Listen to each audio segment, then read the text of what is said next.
అందరికీ నమస్కారం. శ్రీమద్ భగవద్గీత ఆధ్యాత్మిక రహస్యాల శీర్షిక ద్వారా శ్రీ త్రినాథ్ గారు ధారావాహిక ప్రసంగం చేస్తున్నారు. వారి ధారావాహిక ప్రసంగంలో ఈరోజు 219వ ప్రసంగం చేస్తున్నారు.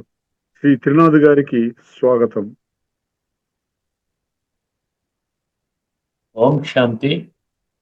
శ్రీమద్ భగవద్గీత ఆధ్యాత్మిక రహస్యాలు ఈ యొక్క కార్యక్రమాన్ని వీక్షిస్తున్నటువంటి సోదర సోదరిమణులు, ముఖ్యంగా గీతా ప్రేమికులు, గీతని ప్రేమించే వాళ్ళు భగవంతుని ఖచ్చితంగా ప్రేమిస్తారు.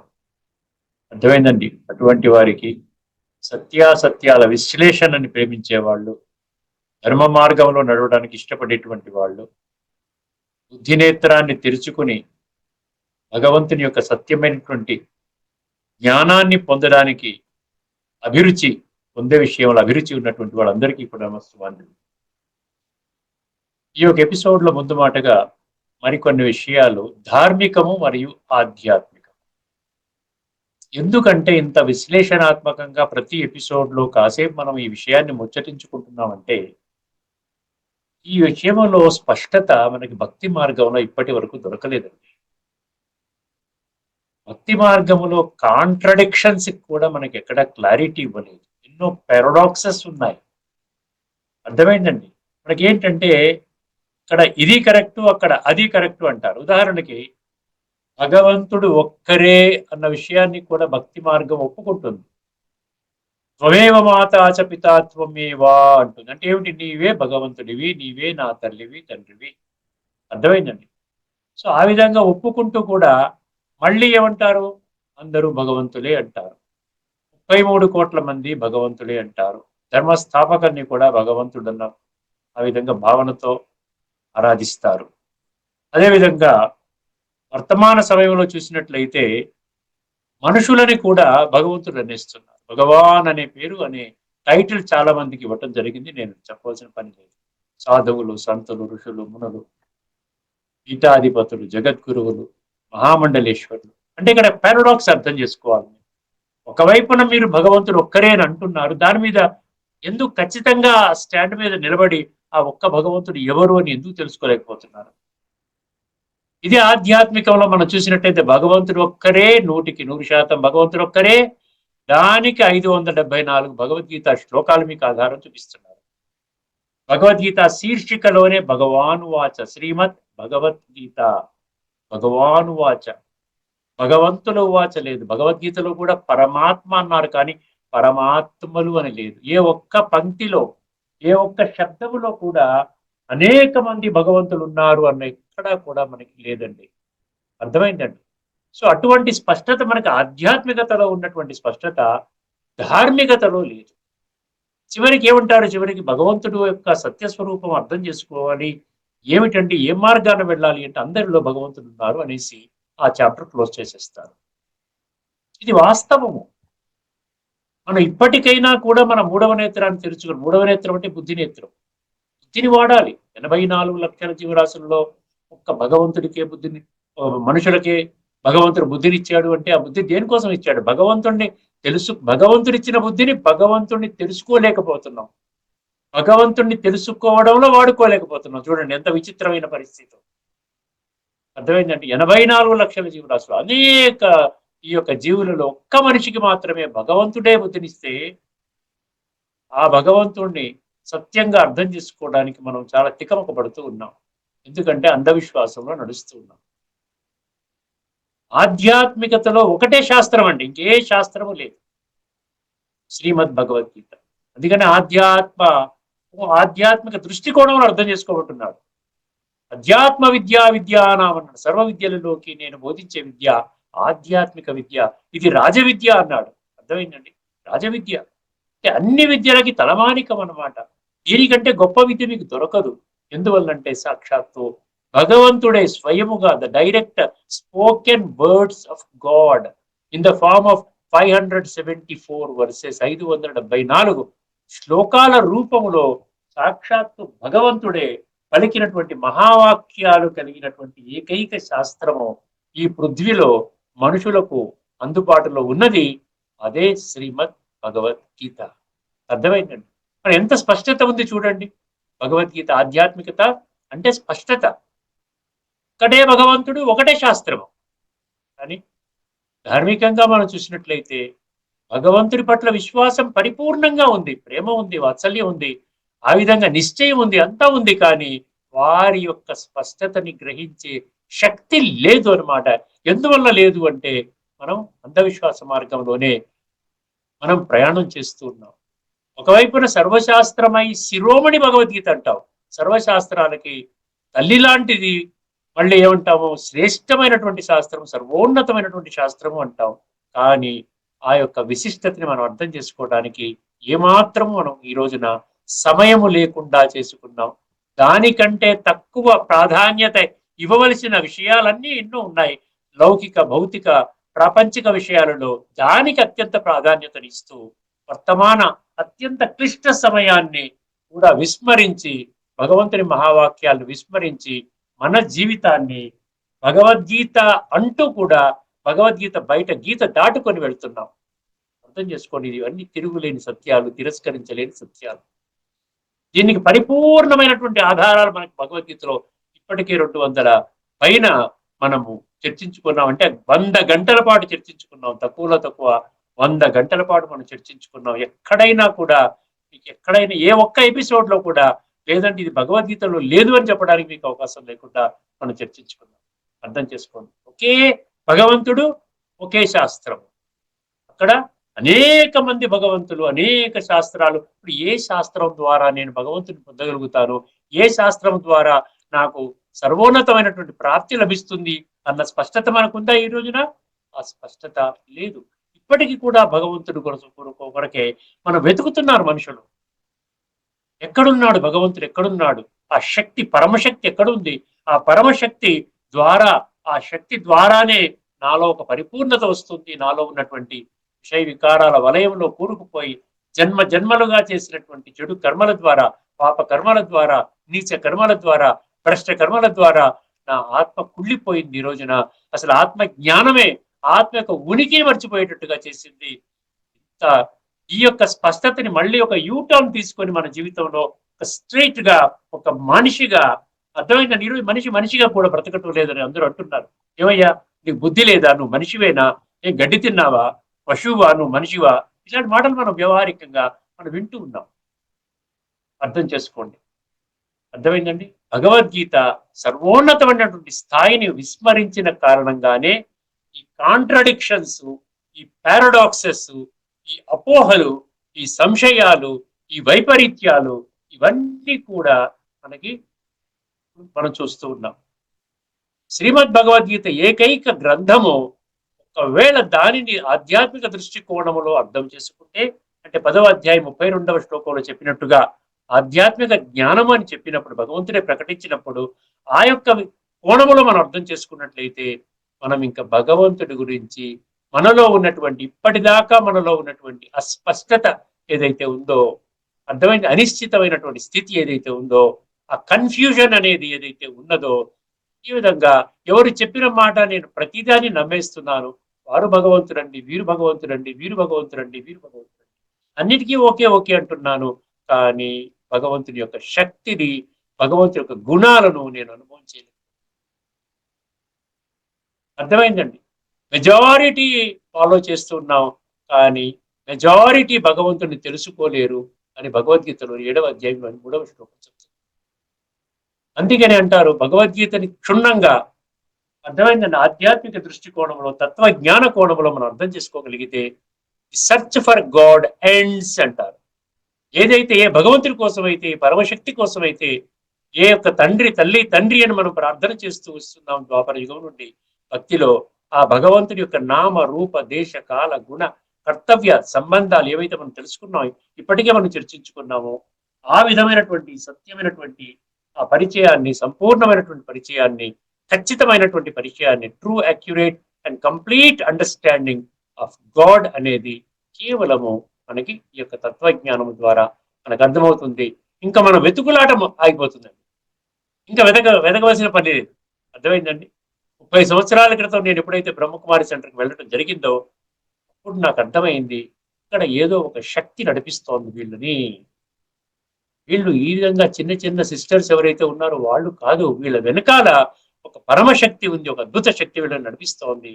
అందుకని ఇంత చక్కటి జ్ఞానాన్ని ఎటువంటి ఎక్స్పెక్టేషన్స్ లేకుండా ఒక ఆత్మిక భావనతో, అర్థమైందండి, పరమాత్మిక జ్ఞానము ఆధ్యాత్మిక జ్ఞానాన్ని వీళ్ళు చక్కగా మనకి చెప్తున్నారు అంటే వెనకాల ఏదో శక్తి ఉంది. ఈ రోజున ఎక్కడికి వెళ్ళినా కూడా డబ్బే ప్రధానం, అంటే ఎక్కడైనా కూడా డబ్బే ప్రధానం.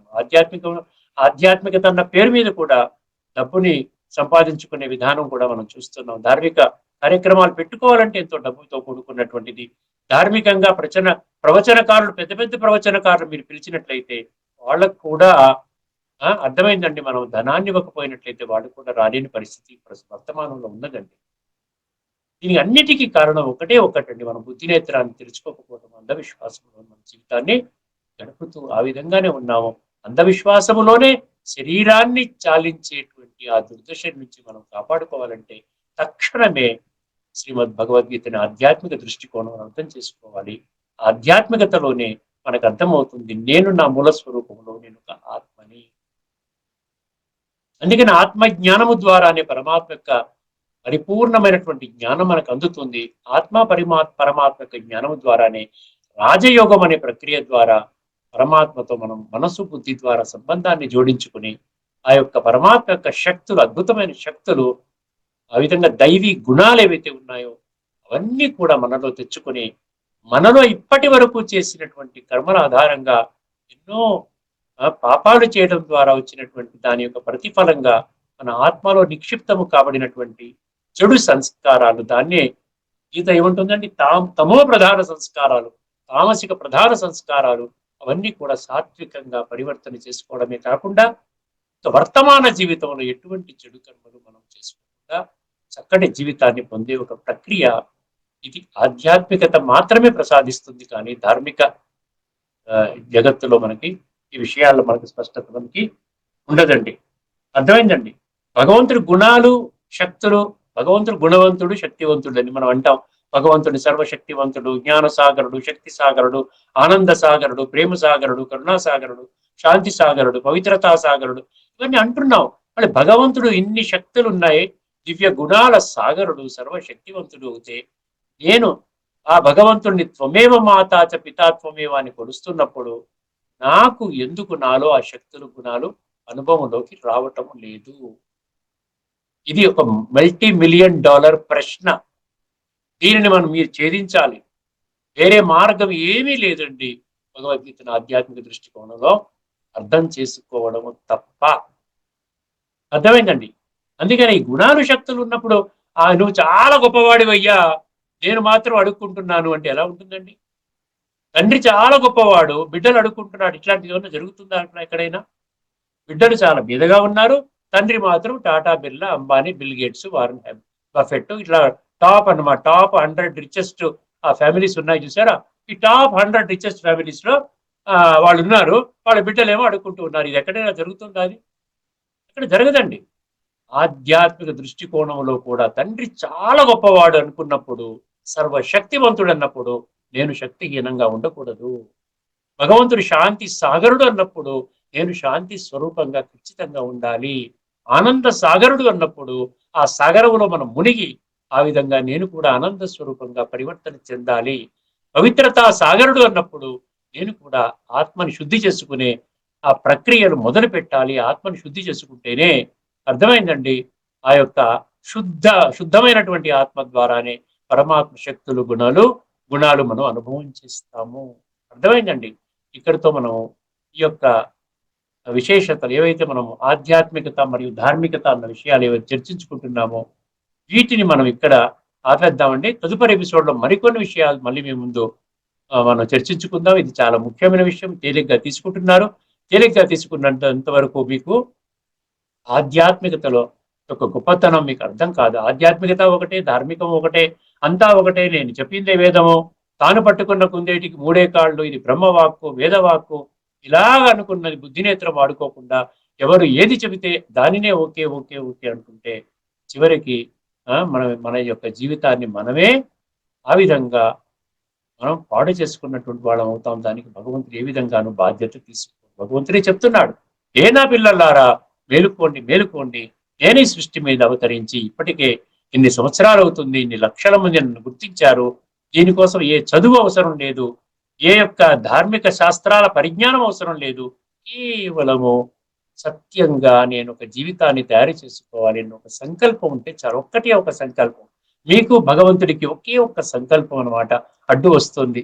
ఆ సంకల్పం ఏం చేస్తుంది, పర్వాలేదు ఇప్పుడు కాదు తర్వాత అన్న వెళదాం, ఏం పర్వాలేదు తర్వాత వెళదాం, ఇలాగిలా తర్వాత తర్వాత అని హిందీలో ఒక సామెత ఉంది చూడండి, కల్ కల్ అంటారంట. కల్ కల్ అంటే ఏంటి, కల్ అంటే రేపు, అర్థమైందండి. కల్ కల్ కల్ దేకేంగే కల్ దేకేంగే మేము చెప్తూ ఉంటాం. ఇప్పుడు సుమారుగా ఇప్పుడు ఇవాళ ఇక్కడ మా శాంతి సరోవరంలో సుమారు ప్యాక్ అయిపోయింది కంప్లీట్ హాల్ అంతా కూడా, 200 మంది పైనే వచ్చారు. మా యొక్క దీదీజీ ఈ యొక్క రాఖీ సందర్భంగా ఆ ఆధ్యాత్మిక రహస్యాలు ఏమిటి, రాఖీ పండుగ అంటే ఏమిటి, ఈయన యొక్క రహస్యాలు చెప్పారు. అక్కడ కొంచెం సేపు నేను కూడా గడుపుకొని 8 దాకా అక్కడ ఉండి మళ్ళీ వెనక్కి వచ్చాను ఇక్కడికి. అర్థమైన తర్వాత అందరికీ రాఖీ కడుతున్నారు, అందరికీ ప్రసాదం ఇస్తున్నారు, అందరికీ వరదానం బ్లెస్సింగ్ కార్డ్ అని భగవంతుని తరపున బిడ్డలుగా గుర్తించండి. తెలుసుకున్నారు, తెలుసుకున్నటువంటి వాళ్ళు వచ్చి తెలియనటువంటి వాళ్ళకి, అజ్ఞానంలో ఉన్న వాళ్ళకి తెలియజేయటం కోసం అని చెప్పి భగవంతుడు ఆ యొక్క శరీరాలను వాడుకుంటూ ఈ యొక్క తన యొక్క జ్ఞానాన్ని, అర్థమే తన యొక్క యజ్ఞాన్ని, రాజస్వ అశ్వమేధ అవినాశి రుద్ర గీతాజ్ఞాన యజ్ఞాన్ని ముందుకు తీసుకుని వెళ్తున్నటువంటి విషయం దృష్టికి తీసుకుని వస్తున్నారు. ఈ రాఖీ సందర్భంగా, ప్రతి రాఖీ సందర్భంగా చాలా హైయెస్ట్ లెవెల్లో ఉన్నటువంటి వాళ్ళని, అతి సాధారణంగా ఉన్నటువంటి వాళ్ళని కూడా బ్రహ్మకుమారులు వెళ్ళి వాళ్ళకి ఆత్మజ్ఞానం చెప్పి, పరమాత్మ జ్ఞానం చెప్పి, చక్కటి ఒక మిఠాయి ఇచ్చి, తిలకము ఆ విధంగా నుదుటి మధ్యలో ఒక తిలకాన్ని, ఒక చందన తిలకాన్ని పెట్టి ఆ విధంగా ఆత్మజ్ఞానాన్ని ప్రసాదించి, ఆ స్వీట్ ఇచ్చి, మనలో ఉన్న మనోవికారాల్లో ఈ జీవితంలో ఏదైతే ఈ యొక్క బలహీనతలు ఏవైతే ఉన్నాయో, అర్థమైంది, నాకు కోపం బాగా ఉందండి, లేకపోతే నేను స్మోకింగ్ చేస్తున్నానండి, లేకపోతే నేను డ్రింకింగ్ అలవాటు పడ్డాను, లేకపోతే నేను అబద్ధం చెప్పి అలవాటు పడతాను, దొంగతనం చేసే అలవాటు ఉందండి, లేదా ఈ విధంగా ఏదైతే బలహీనత మీ జీవితాన్ని ముందుకు తీసుకుని వెళ్ళడంలో మీకు అడ్డు తగులుతుందో, అటువంటి ఏదైనా ఒక బలహీనత మాకు చెప్పక్కర్లేదండి, మీ మనసులోనే సంకల్పంలోనే పరమాత్మకి ఇచ్చేస్తున్నట్టుగా మీరు ఒక సంకల్పం తీసుకోండి అని ఒక సంకల్పం ఆ విధంగా తీయించి వాళ్ళు ముందుకు వెళ్తూ ఉంటారనమాట. అటువంటి ప్రక్రియ నడుస్తుంది. వాళ్ళ మొత్తం హాల్ అంతా ప్యాక్ అయిపోయింది, అందరూ చక్కగా వచ్చారు, ఆ కార్యక్రమం జరుగుతోంది. అర్థమైంది. అందుకని ప్రతి పండగ యొక్క ఆధ్యాత్మిక రహస్యం బ్రహ్మకుమారిని చెప్తారండి. ప్రతి పండగ, దసరా పండుగ అండి చెప్తారు, సంక్రాంతి పండుగ చెప్తారు, అదేవిధంగా వివిధ ఇతర ధర్మాల యొక్క పండుగల్ని కూడా వాళ్ళు చెప్తారనమాట. ఇవన్నీ విషయాలు మీకు అద్భుతం ఎందుకు చెప్తున్నాను అంటే, ఖచ్చితంగా మీరు కూడా అక్కడ జరుగుతున్నటువంటి ఈ యొక్క అద్భుతమైనటువంటి ఈ జ్ఞానం యొక్క ఆ విషయము, రాజయోగం విషయం మీరు అర్థం చేసుకుని మీ జీవితాలు కూడా సర్వోన్నతంగా తీర్చిదిద్దుకుంటారని భావిస్తున్నారు. ఇక్కడితో మనం చర్చను ఆపేసి మన యొక్క ముఖ్యమైనటువంటి అంశం ఏదైతే ఉందో, ఏమిటంటే మన ముఖ్యమైన అంశం ఏమిటండి, మన ముఖ్యమైన అంశం భగవంతుడు ఎందువలన వస్తున్నాడు ఇక్కడికి, భగవంతుడు ఎందుకు ఆ కర్తవ్యం నిర్వహించాలి, భగవంతుడి యొక్క లక్ష్యం ఏమిటి, భగవంతుడి శరీరము లేకపోయినప్పటికీ కూడా శరీరధారులు చేయనటువంటి పని, 33 కోట్ల దేవీ దేవతలు చేయనటువంటి పని, ధర్మస్థాపకులు చేయనటువంటి పని, ఎన్నో వేల సంఖ్యలో లక్షల వర్తమానంలో అయితే మనం చెప్పుకోవచ్చు వేల సంఖ్యలో ఉన్నటువంటి సాధువులు, సంతులు, ఋషులు, మునులు వీరెవరూ చేయనటువంటి పని ధర్మస్థాపన. గుర్తుపెట్టుకోండి, అధర్మం అనేది రోజు రోజుకి పెరిగిపోతున్నటువంటి సన్నివేశంలో ధర్మస్థాపన గురించి ఎందుకు మాట్లాడటం లేదు, ధర్మస్థాపన ఎక్కడ జరుగుతోంది, ధర్మస్థాపన జరగనసలు అవసరం లేదా, ఈ విధంగా మనం ఏదైతే కేవలం శాస్త్రాన్ని పఠన పారాయణ శ్రవణ ప్రచారం చేసుకోవడము, లేకపోతే మన ఇష్టం వచ్చినట్లు మనం నడుచుకోవటము, నిర్లజ్జగా నిస్సిగ్గుగా చెత్త పనులు చేసుకోవటము, దానిని ఆపాలి, ఆపకపోయినట్లయితే మనకు గతి సద్గతి లేదు, ముక్తి జీవన్ముక్తి లేదు అని ఎందుకు ఎవరు చెప్పటం లేదు కాబట్టి భగవంతుడు వచ్చి చెప్తున్నాడు. ఆయన శరీరం లేకపోయినా కూడా శరీరాన్ని ఆధారం చేసుకుని మానుషిం తనుమాశ్రితం అండర్లైన్ చేసుకోండి. భగవద్గీత మీద విశ్వాసం ఉండాలి. ముందుగా నేను భగవద్గీత నమ్ముతున్నానండి. భగవద్గీత అంటే భగవంతుని మహావాక్యాలు ఉన్నాయి, అందులో భగవంతుని మహావాక్యాల కంటే మించిన మహావాక్యాలు ఇంకా ప్రపంచంలో ఎక్కడ ఏ గ్రంథంలో కూడా లేదు. అందుకనే భగవాను వాచ, శ్రీ భగవాను వాచ, ఇన్ని 100 శ్లోకాలు ఉన్నాయి. ఆ 100 శ్లోకాల యొక్క సారాంశం ఏమిటి, భగవంతుడిని నేను తండ్రిగా అంటున్నాను, భావిస్తున్నాను, మరి తండ్రి అంటే నేను బిడ్డని కదా, తండ్రి బిడ్డలకి ఏ విధంగా ఎటువంటి జ్ఞానం ఇస్తున్నారు, ఏ సందేశం ఇచ్చారు, ఏ మార్గాన్ని నడవమంటున్నారు, ఏ మార్గాన్ని విడిచిపెట్టమంటున్నారు, ఇప్పుడు వర్తమాన సమయం ఎటువంటి దశలో ఉంది, అన్ని విషయాలు ఆయన చెప్పేస్తుంటే మనము దాన్ని అడ్డుగోడ పెట్టుకుని ఇవన్నీ తర్వాత చూద్దాం తర్వాత చూద్దాం తర్వాత చూద్దాం అంటే, ఇందాక చెప్పాను సార్ హిందీలో ఒక సామెత ఉందని, కల్ కల్ కల్ కల్ అంటామంట. ఆ కల్ మాత్రం రాదు, కానీ ఏమొస్తుందంట, కాలు వచ్చేస్తుందంట. కాలంటే కాలుడు యమధర్మరాజు చిత్రగుప్తుడు వచ్చి టక్మని పట్టుకుంటాం. తర్వాత ఏమి చేయలేం కదా. మంచిగా ఉన్నప్పుడు మనము నిర్లక్ష్య ధోరణి, తర్వాత చూద్దాం తర్వాత చూద్దాం, ఈ ప్రొక్రాస్టినేషన్ అంటాడు ఇంగ్లీషులో, ఈ పోస్ట్ పోన్మెంట్, రేపు రేపు, ఆ రేపు రాదండి. రేపు అనేది రాదు. మనం ఉన్నంత వరకే మనం ఏం చేయాలి, మంచి విషయాలు మనం తెలుసుకోవడానికి ఎప్పుడు కూడా మనం వెనుకంజ వేయకూడదు. అందుకని ధృతి అన్నాడు గీతలో. ధృతి అంటే ఏంటి? ధృతి అంటే ధైర్యము, ధృతి అంటే నిశ్చయము, ధృతి అంటే పట్టుదల. మంచి మార్గాన్ని వెళ్ళడానికి పట్టుదల కావాలండి.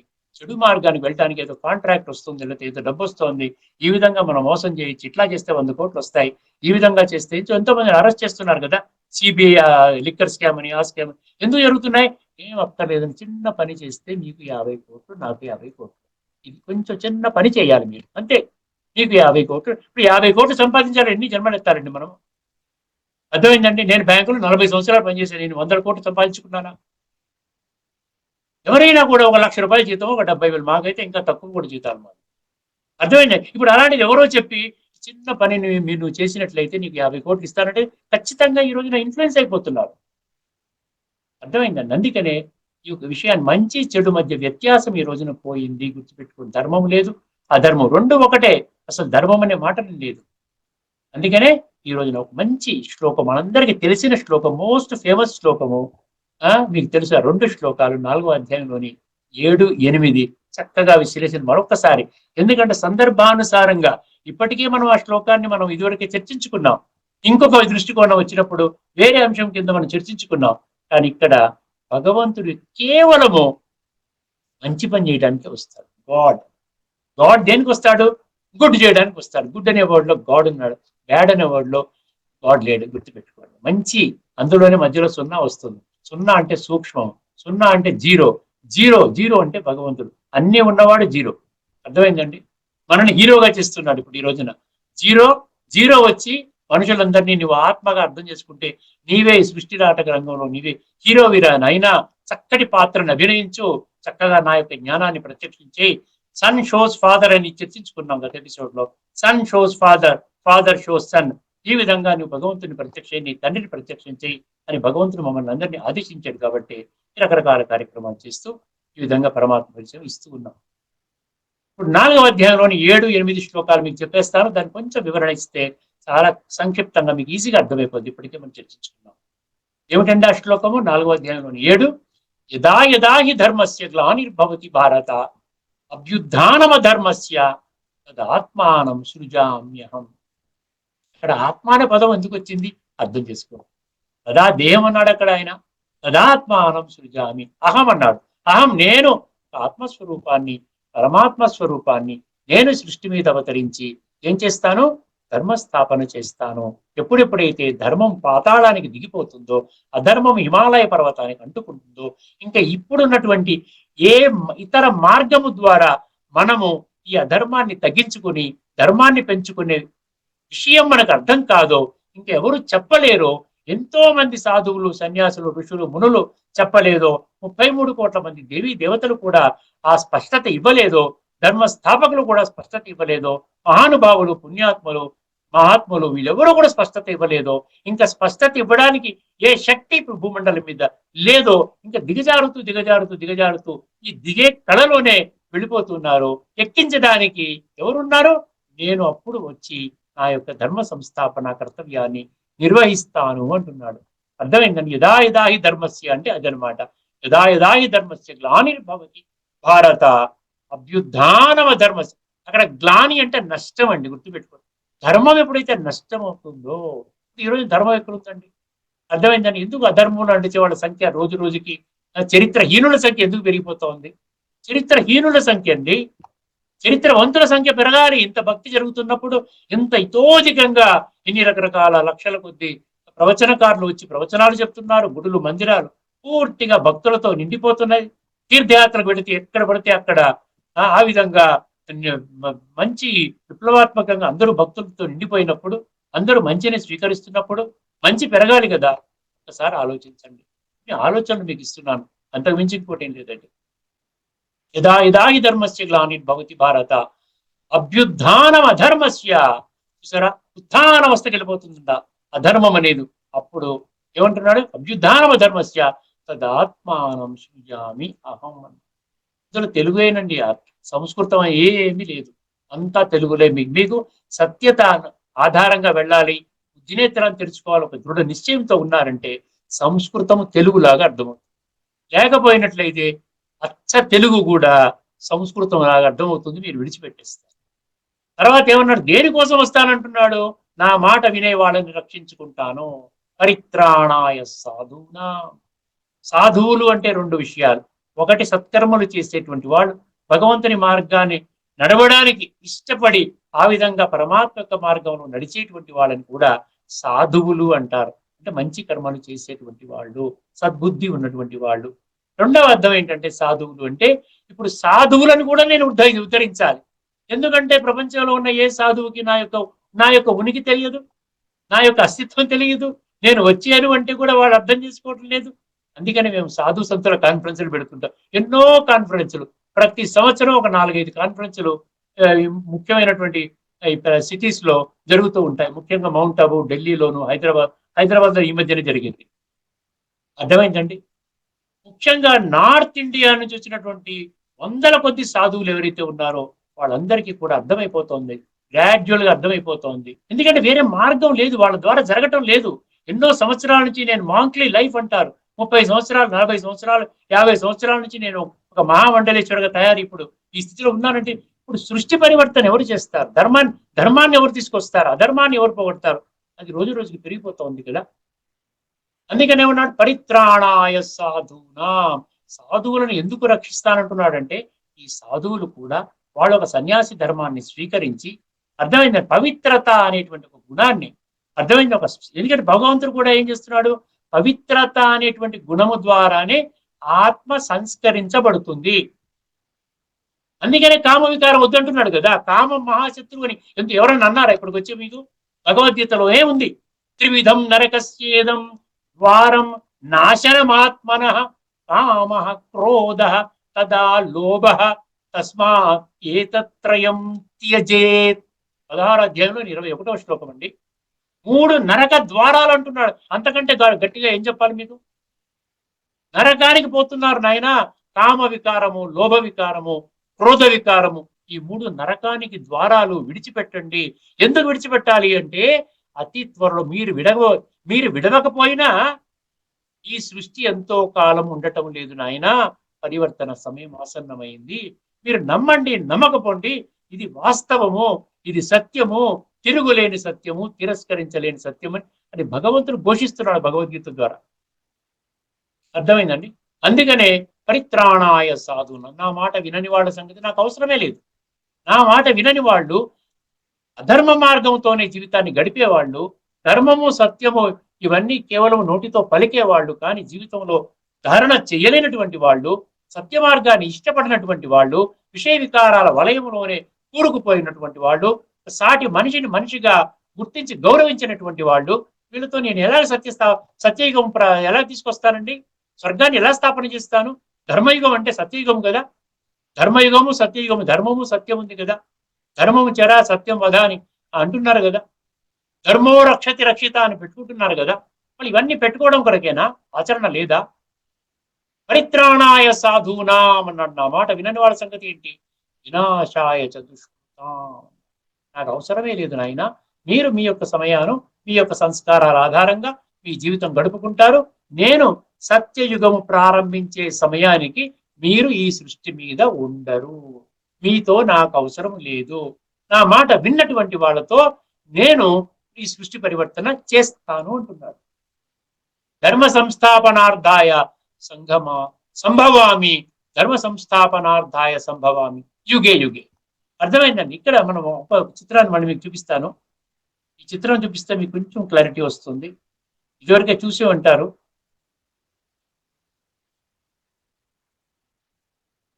ఎందుకంటే ఇక్కడ ఈ శ్లోకానికి ఈ చిత్రం ఉంటేనే అందం. అది ఇక్కడ అది ఇదనమాట కాలచక్రం. ఈ కాలచక్రం చిత్రం కూడా భగవంతుడే ఇచ్చాడండి. భగవంతుడి యొక్క ప్రేరణ ద్వారానే, ఆ యొక్క ఆ విధానం ద్వారానే, భగవంతుడి ద్వారానే ఈ చిత్రాలు, చాలా అద్భుతమైన చిత్రాలు ఉన్నాయి. ఈ చిత్రాల ద్వారా స్పష్టమైనటువంటి ఆధ్యాత్మిక జ్ఞానాన్ని అందరికీ కూడా అందజేస్తూ ఉన్నారు. ఇక్కడ ఏమంటున్నాడు? ధర్మం ఎప్పుడు కుళ్ళిపోతుంది? కలియుగం యొక్క అంతిమ సమయంలో కుళ్ళిపోతుంది. ఇది కలియుగము అంటారు.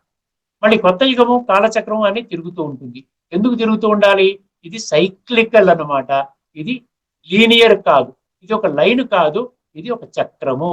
3వ అధ్యాయం 16వ శ్లోకంలో చాలా స్పష్టంగా, ఎవరైతే కాలానుగుణముగా, అంటే చక్రము ఏ విధంగా అయితే తిరుగుతూ ఉన్నదో కాలానుగుణంగా వారి జీవితాన్ని పరివర్తన చేసుకోరో, ఏవం ప్రవర్తితం చక్రం నానువర్తయతీహ ఇహ.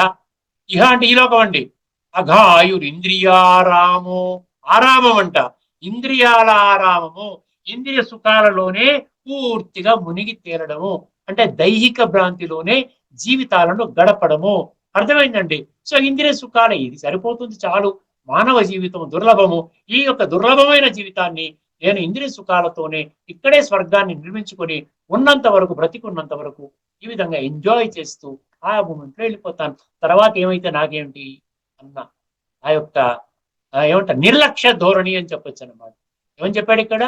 ప్రతి ఆత్మ శరీరాన్ని ధరిస్తుంది, శరీరాన్ని ధరించిన ప్రతి ఆత్మ శరీరాన్ని విడిచిపెడుతుంది. ఇది ఇండెఫినెట్ గా, ఇన్ఫినిటిసిమల్ అంటారు, అంటే అనాదిగా అది ఆ విధంగానే జరుగుతూ ఉంది. ఈ కాలచక్రం అని ఆగదు, ఇది తిరుగులేని, తిరస్కరించలేని సత్యం. ఇక్కడ సత్యయుగం వస్తోంది.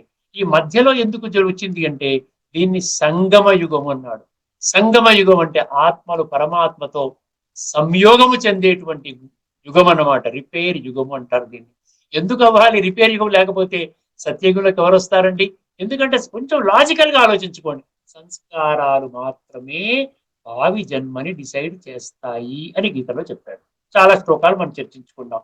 సంస్కారాల పరివర్తన జరగకపోతే అదే సంస్కారాలు, కుళ్ళు సంస్కారాలు, భ్రష్ట సంస్కారాలు, నీచ సంస్కారాలు, తమో ప్రధాన సంస్కారాలతోనే శరీరం విడిచిపెడితే వాళ్ళు స్వర్గంలోకి ఎలా వస్తారు? అలాంటప్పుడు స్వర్గము దేనికోసం నిర్మిస్తున్నాడు వారు? భగవంతుడు ఎందుకు నిర్మించాలి? ఎవరి కోసం? ఏ ఒక్కరు కూడా సత్యయుగంలోకి రావడానికి క్వాలిఫికేషన్ లేకపోతే ఎవరి కోసం నిర్మిస్తున్నారు ఆయన? అందుకనే వారు నిర్మిస్తున్నారు కాబట్టి వారే బాధ్యత తీసుకున్నారు.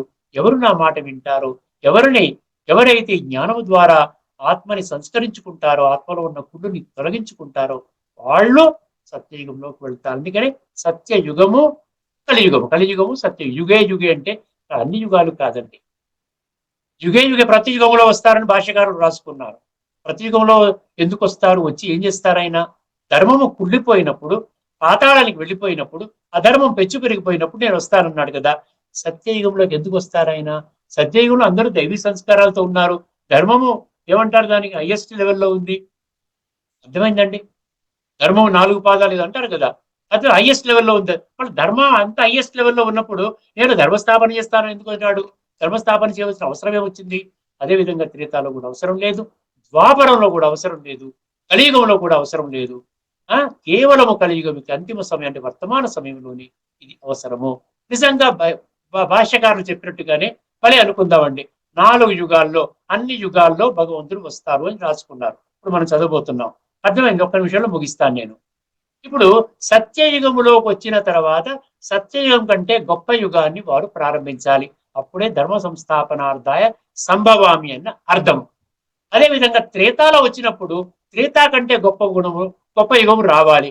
కానీ సత్యయుగం తర్వాత తక్కువ యుగము త్రేతా వచ్చింది, త్రేతా తర్వాత ద్వాపరం వచ్చింది, ద్వాపరం కంటే తక్కువైన కలియుగం వచ్చింది. సో ద్వాపర యుగంలో వచ్చారు అంటే ధర్మ సంస్థాపన అంటే ద్వాపరం తర్వాత సత్యయుగం రావాలి, కనీసం ద్వాపరం తర్వాత త్రేతా అన్న రావాలి. కానీ రావటం లేదు కదండి. అంటే ఇది ఇల్లాజికల్ అంటాడు, తర్క రహితం అంటాడు. అర్థమైందండి? అందుకని భగవంతుడు ఎప్పుడు వస్తాడు? కుళ్ళిపోయినప్పుడు ఆ కుళ్ళును తొలగించడానికి, మళ్ళీ ఆ కుళ్ళును తొలగించి మంచి జీవితాన్ని, ఆత్మని శుద్ధి చేసి సంస్కారవంతమైనటువంటి మనుషులుగా తయారు చేసి, దేవతలుగా తయారు చేసి మీరంతా దేవతలు అని ముద్ర వేసి సత్యయుగంలో వాళ్ళకి శ్రేష్టమైన జన్మలు ఇస్తారన్నమాట. ఇది లాజిక్. లాజిక్ ని మనం త్యాగం చేసి, సత్యాన్ని త్యాగం చేసి, కామన్ సెన్స్ అంటే ఇంగితల జ్ఞానాన్ని కూడా మనం విస్మరించి మనం చేసినట్లయితే మనం ఏమవుతుంది, మనకు అర్థం కావట్లేదు. అర్థమైంది. అందుకనే ఈ విషయాన్ని కొద్ది మంది మాత్రమే తెలుసుకుంటారు అని భగవంతుడు ఆ విధంగా చెప్పడం జరిగింది. ఇది అన్నమాట ఈ 2 శ్లోకాలతో మనకి ఏమర్థమవుతుంది, భగవంతుడు కర్మ చేసుకుని ఈ ధర్మ సంస్థాపన కర్తవ్యంలో ఆయన మళ్ళీ ఈ కర్మ బంధనంలోకి వచ్చేసి వారు కూడా త్రిగుణాలలోకి వచ్చేసేసి వాడు కూడా సత్వ రజో తమలో దిగిపోయి భగవంతుడు ఆ కార్యక్రమం చేసినట్లయితే భగవంతుడిని ఎవరు ధరిస్తారు అర్థం చేసుకోండి. అర్థమైందండి. ఇది తత్వం. భగవంతుడు ధర్మ స్థాపన కోసం వచ్చి ఈ కర్తవ్యాన్ని వర్తమానంలో ఇప్పుడు ఈ యొక్క ఎపిసోడ్ ని సంపన్నం చేసుకునే ముందు భగవద్గీతలో ఇక్కడ 4వ అధ్యాయంలో 7-8 4వ అధ్యాయంలో 7-8లో ఏమిచ్చారో తెలుసుకుంటే మనకి ఇంకా స్పష్టంగా అర్థమవుతుంది. అంటే ఒక లక్ష్యము, ఒక దృఢమైనటువంటి నిశ్చయం ఉంటే మనకి ఈజీగా అర్థమవుతుంది. యదా ఇదాయి ధర్మస్. ఒక్కసారి 2 శ్లోకాలు క్విక్గా చదివేస్తాను, శ్రద్ధగా వినండి. ఓ భారత, బ్రాకెట్లో అర్జున అన్నాడు, ధర్మమునకు హాని కలిగినప్పుడు, అధర్మము పెచ్చి పెరిగిపోవచ్చున్నప్పుడును నన్ను నేను సృజించుకుందును. తదాత్మానం సృజామి అహం అనగా సాకార రూపములో ఈ లోకమున అవతరింతును. భగవంతుడి వాగ్దానం ఎక్కడైనా జరిగిందా? అవతరింతును అని ఎక్కడ అవతరించావయ్యా అని మీరు అడగొద్దు భగవంతుడిని. అడిగితే అప్పుడు ఆయన చెప్తాడు, నాయన నేను వచ్చాను రండి అని చెప్తాడు. పరిత్రాణాయ సాధునాం గురించి ఏం చెప్పాడు? సత్పురుషులను పరిరక్షించుటకును, జాగ్రత్తగా వినండి, సత్పురుషులను పరిరక్షించుటకును, దుష్టులను రూపుమాపుటకును, ధర్మమును సుస్థిరమనర్చుటకును నేను ప్రతి యుగమునందు అవతరించుచుందు. ఇక ప్రతి యుగం అనేది తప్పు. అర్థమైందండి. కేవలము యుగే అంటే కలియుగాంతము, నూతన సృష్టి యొక్క సత్యయుగం యొక్క ఆరంభము, మధ్యలో సంధి యుగము, ఈ యొక్క సంగమ యుగములో రిపేర్ యుగములో మాత్రమే వచ్చి అధర్మములో ఉన్నటువంటి వాళ్ళని మళ్ళీ ధర్మంలోకి వారు తీర్చిదిద్దుతారనమాట. అర్థమైందండి. ఇక్కడితో మనం చర్చను ముగిద్దామండి. మరొక ఎపిసోడ్లో లోతైన తత్వాన్ని తదుపరి ఎపిసోడ్లో చర్చించుకుందాము. అందరికీ అంతవరకు సెలవు. అందరికీ నమస్కారము. లోకా సమస్తా సుఖినో భవంతు. శ్రీమద్ భగవద్గీత ఆధ్యాత్మిక రహస్యాల తాత్వికతను విశ్లేషించిన శ్రీ త్రినాథ్ గారికి ధన్యవాదాలు.